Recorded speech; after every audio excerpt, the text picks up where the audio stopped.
जातोडे येथे पूर्ववैमनस्यातून वृद्ध इसमाची हत्या।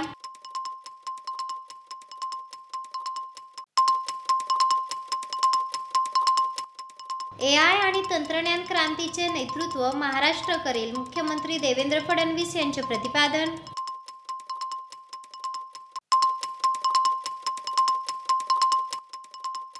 जळगाव शहरात फोफावलेले अवैध धंदे रोखा, स्थानिकांची प्रशासनाकडे मागणी।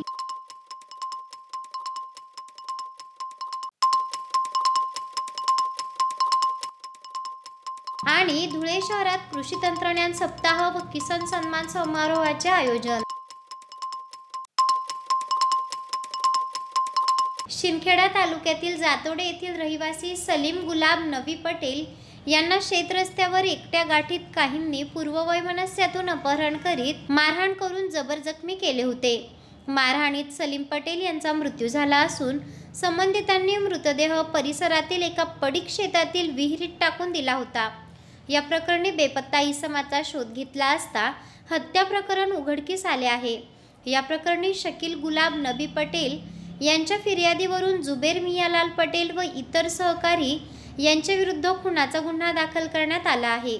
तपास सहाय्यक पोलीस निरीक्षक निलेश मोरे करीत आहेत। या घटनेने परिसरात हळहळ व्यक्त केली जात आहे। तंत्रज्ञान व कृत्रिम बुद्धिमत्तेच्या एआय माध्यमातून राज्य शासनामार्फत प्रशासन व अर्थव्यवस्थेला गती देण्यात येत असून महाराष्ट्र राज्य लवकरच भारताच्या एआय आणि तंत्रज्ञान क्रांतीचे नेतृत्व करेल असा विश्वास मुख्यमंत्री देवेंद्र फडणवीस यांनी व्यक्त केला आहे। मेस्कॉम टेक्नॉलॉजी अँड लीडरशिप समिट कार्यक्रमात ते बोलत होते। मुंबई हॉटेल ग्रेट हॅथ येथे NASSCOM technology under leadership summit कार्यक्रमात मुख्यमंत्री देवेंद्र फडणवीस यांची नॅस्कॉमचे श्रीकांत वेलामकत्री यांनी मुलाखत घेतली। या प्रसंगी मुख्यमंत्री श्री फडणवीस यांनी सांगितले, राज्यात डिजिटल सेवांचे प्रमाण वाढले असून बहुतांश शासकीय सेवा ऑनलाईन उपलब्ध झाल्या आहेत। राज्य शासनाने मुंबई विद्यापीठात एआय सेंटरची स्थापना केली आहे। जागतिक अर्थात मंचासोबत भागीदारीतून इंडस्ट्री केंद्र स्थापन करण्यात आले आहे। यावेळी मुख्यमंत्री म्हणाले, महाराष्ट्राने $1 ट्रिलियन पर्यंत अर्थव्यवस्था नेण्याचे उद्दिष्ट ठेवले आहे। यासाठी राज्याचे नीती आयोगाच्या सहकार्याने नवीन आर्थिक रोडमॅप तयार केला जात आहे। विशेषतः मुंबई महानगर क्षेत्राला MMRDA $1.5 ट्रिलियन अर्थव्यवस्थेचा केंद्रबिंदू बनवण्याचा प्रयत्न सुरू असल्याचे ते म्हणाले आहेत। देशातील 60% डेटा सेंटर्स महाराष्ट्रात आहेत। नवीन मुंबई डेटा सेंटर पार्क उभारण्यात येत असून 2030 पर्यंत राज्यातील 50% वीज निर्मिती हरित ऊर्जेवर आधारित असेल। मुंबई ही भारताची फिनटेक राजधानी असल्याचेही ते यावेळी म्हणाले आहेत। नाशिक येथे 2027 मध्ये कुंभमेळा होणार आहे। या ठिकाणी गर्दी व्यवस्थापन, सुरक्षा आणि आभासी अनुभव यासाठी अत्याधुनिक उपाययोजना केल्या जातील। यावेळी त्यांनी उत्तर प्रदेशात महाकुंभमेळा यशस्वीपणे आयोजित केल्याबद्दल उत्तर प्रदेशच्या मुख्यमंत्र्यांचे कौतुकही केले आहे। मुख्यमंत्री श्री फडणवीस म्हणाले, शेतीमध्ये तंत्रज्ञानाच्या मदतीने शेतकऱ्यांचे उत्पन्न दुप्पट करण्याचा प्रयत्न सुरू आहे। ॲग्रीस्टॅट उपक्रमाअंतर्गत संपूर्ण शेती प्रक्रियेचे डिजिटलायझेशन करण्यात येत आहे। ड्रोन शक्ती कार्यक्रमांतर्गत ड्रोन प्रशिक्षण देऊन कृषी फवारणी खर्च कमी करण्याचा मानस आहे। उद्योग आणि तंत्रज्ञान क्षेत्रातील तज्ज्ञांनी आपल्या कल्पना आणि योगदान द्यावे असे आवाहनही मुख्यमंत्र्यांनी यावेळी केले आहे। चेहरा आणि शरीरावरील अनावश्यक केस, मुरूम, गोंधन तसंच चेहऱ्यावरील पुटपुळ्या, चेहऱ्यावरील व्रण, डाग, मोस, वांग या आणि यासारख्या अन्य व्याधींपासून आपण त्रासला आहात का? मग एवढी चिंता करताय कशाला? कारण लेसर मशीनद्वारे उपचार पद्धती आता आपल्या धुळे शहरातच उपलब्ध झाली आहे।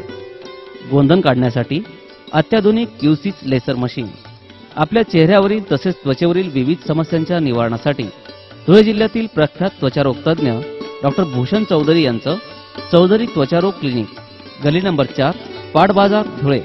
फोन 235 570। जळगाव शहरात अवैध उद्योगधंदे मोठ्या प्रमाणावर फोफावले आहेत। शहर पोलिसांनी शाहूनगरात कारवाई करीत 5 लाख रुपये किमतीचे MD ड्रग्ज हस्तगत केले आहे। प्रकरणी संशयितात जेरबंद करीत गुन्हा दाखल करण्यात आला आहे। जळगाव शहर आणि परिसरात ड्रग्ज व नशिल्या पदार्थांचा वाढता उद्योग शहरासाठी धोकेदायक बनू पाहत आहे। जळगाव शहर आणि परिसरात अवैध धंदे मोठ्या प्रमाणावर फोफावले असल्याचा दावा केला जात आहे।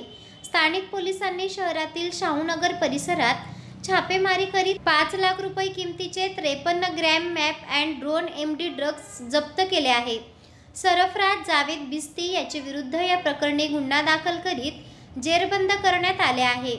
शहरातील विविध भागात ड्रग्ज व नशिले पदार्थांचा वाढलेला अवैध बाजार जळगाव शहरासाठी धोकेदायक बनू पाहत आहे। पोलिसांनी अवैध धंद्यांना चाप लावावा, कारवाईची कठोर भूमिका घ्यावी अशी मागणी सर्वसामान्य नागरिकांमधून करण्यात येत आहे। पोलीस निरीक्षक अनिल भवारी, सहाय्यक पोलीस निरीक्षक शीतल कुमार नाईक, स्थानिक गुन्हे अन्वेषण विभागातील सुनील पाटील, विजय निकुम, सतीश पाटील व सहकारी पथकाने छापेमारी करीत कारवाई केली आहे। महात्मा फुले कृषी विद्यापीठ राहुरी व कृषी विभागाच्या वतीने शहरात कृषी तंत्रज्ञान सप्ताह व किसान सन्मान समारोहाचे आयोजन करण्यात आले होते।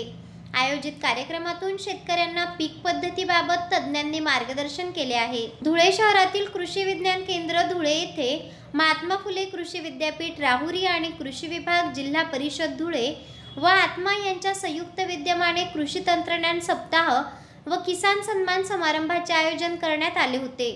कार्यक्रमाचे उद्घाटन आमदार मंजुळा गावित यांच्या हस्ते करण्यात आले आहे। यावेळी कृषी विद्यापीठ शिक्षण विस्तार संचालक doctor GK Sasane, Hitendra Sonawane, Bapu Gavit, BM Ilhe, doctor Dinesh Nandre, Alfa Agrawal यांच्यासह शेतकरी मोठ्या संख्येने उपस्थित होते।